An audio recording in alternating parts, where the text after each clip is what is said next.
Negara di tangan swasta. Suatu pagi, salah satu unit usaha di bilangan Sumatera melaporkan kegiatannya di tahun 2016.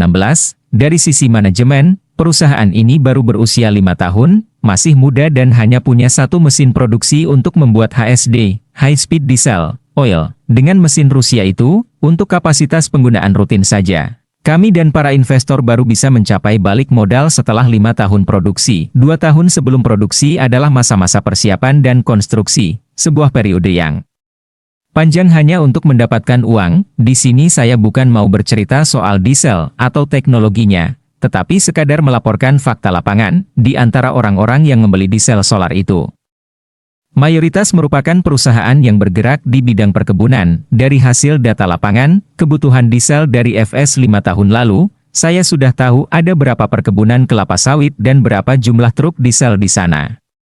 Saya sudah lama melakukan studi dan karena itulah saya membangun di sana, di tengah hutan di Provinsi Riau. Yang menarik adalah data kepemilikan luas lahan atau aset tanah yang dimiliki para konglomerat perkebunan HTI dan sawit di wilayah Sumatera itu. Bayangkan saja, Grup Sinarmas punya 5 juta ha, Wilmar, Sukanto, Tanoto, Salim, dan lain sebagainya bisa sekitar 15 juta ha. Terang saja saya kagum dan geleng-geleng kepala. Ini artinya apa?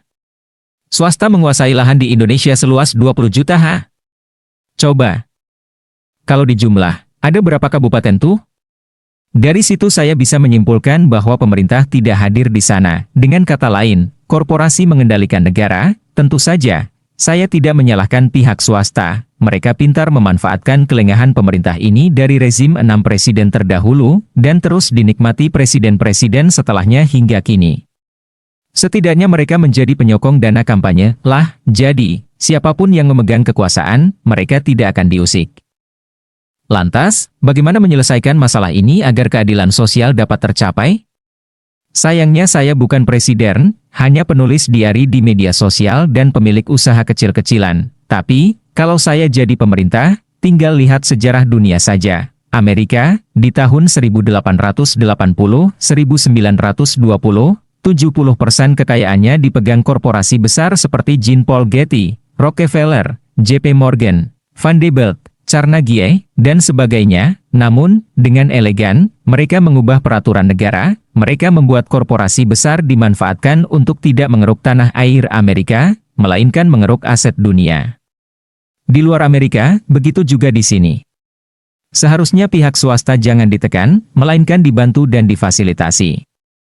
Diajarkan dan dikawal untuk menaklukkan Myanmar, Kamboja, Vietnam, Laos, serta menguasai ASEAN, beri akses dengan geostrategi yang benar. Lalu, di tanah air, urusan lahan pelan-pelan direformasi. Kembali lagi ke pasal 33, pihak swasta pasti tidak akan keberatan, justru semakin makmur. Aset negara luar dikelola, sementara yang lokal buat putra bangsa atau usaha rakyat. Kalau dipikir-pikir, ini baru tanah atau lahan perkebunan dan kehutanan, loh. Masih mending itu, swastanya swasta nasional, belum lagi urusan minyak bumi, mineral, dan air yang ternyata juga dimiliki oleh korporasi besar. Notabene 70% justru perusahaan asing. Kalau kita lihat tidak ada kebijakan pemerintah urusan hal ini.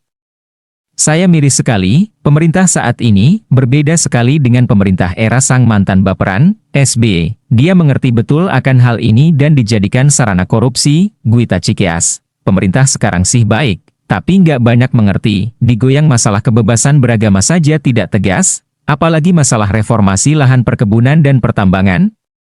Mohon maaf sekali, beliau beserta kabinetnya, nggak sampai ke situ. Ini saya bukan membenci, loh ya, sekadar mengkritik dan mengingatkan, itu pun hanya bisa lewat tulisan seperti ini. Saya merasa bersalah juga kepada keturunan saya nanti. Yang mereka ini hanya bisa menulis saja, banyak tahu, tetapi tidak punya kekuasaan, banyak mengerti, tetapi tidak ada yang mendukung. Apakah kita harus bergerak sekarang dan melakukan revolusi? Jadi angkatan ketiga, sebagai penyeimbang gerakan yang ada saat ini yang terus meruncing,